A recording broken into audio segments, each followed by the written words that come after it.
Hi, welcome to SBR Videos. I'm Peter Loshak. We are continuing our preview of Week 3 in the NFL preseason right now with Joe Duffy from OffshoreInsiders.com. And in the first 2 weeks, Joe Duffy covered 25 games with us. He went 16-9 against the spread. And in Week 3, he started things off on Thursday night with another ATS winner. Now 17-9 against the spread in our videos this preseason. Joe Duffy from OffshoreInsiders.com. Thanks for being back with us. Thank you, Peter. And I was watching that game last night at a sports bar, and that late touchdown for my premium clients made us 12-5 in the preseason. All right, awesome. Well, we're getting down to the wire here. The NFL regular season is about to start. College football starts next week. For anyone who's looking to sign up with you before all that, give a quick plug for OffshoreInsiders.com.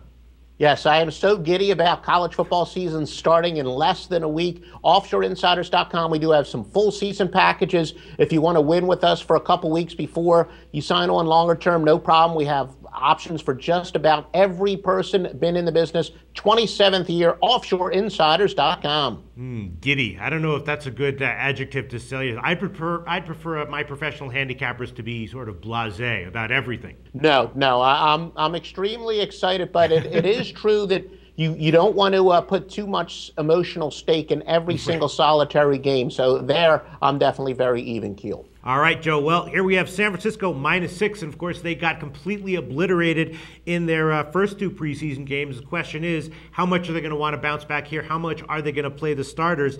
Obviously, the talk has been that they want to play a better game here, at least for part of the game. But last year, Kaepernick only played the first quarter in their Week 3 preseason game last year, and I'm just not really. I just don't feel confident that Harbaugh wants to go all out to get a win here, let alone a cover of a 6-point spread.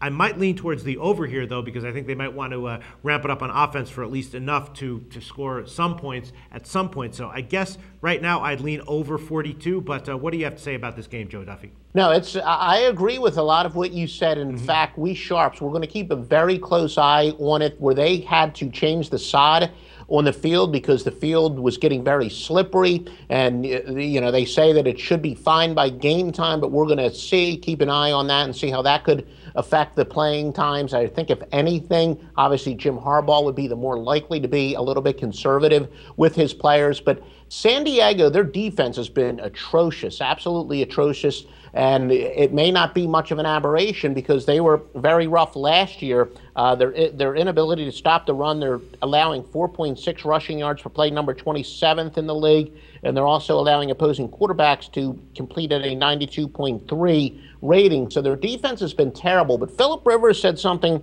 interesting, and we talked about how in the preseason to read between the lines and the quotes and whatnot can be very key. Philip Rivers really said that in the preseason they want to establish more of a road identity, that they didn't feel that they played as well on the road last year as they should have. So I think the Chargers' defense, a lot of question marks about it, but I really think their offense feels they're going to have something to prove. So I expect there to be points on both ends, and that's why I have the over. Also, as we said, systems I put a little bit more stock in the preseason because it kind of tells you how teams emotionally respond under certain situations. But when you have a road team that scored 14 points or less in their previous game against an opponent that scored 9 points or less in their last game, it's going over 33-12. And that also tells us that maybe both teams feel they've got to improve in the offensive side of the ball. And that's something that they're going to put more emphasis on this week in practice. Our reports say that both teams have. So, yeah, the over is the play here. All right. Sounds great, Joe Duffy. That's the way I was leaning myself. Over 42 it is. Thanks so much, Joe.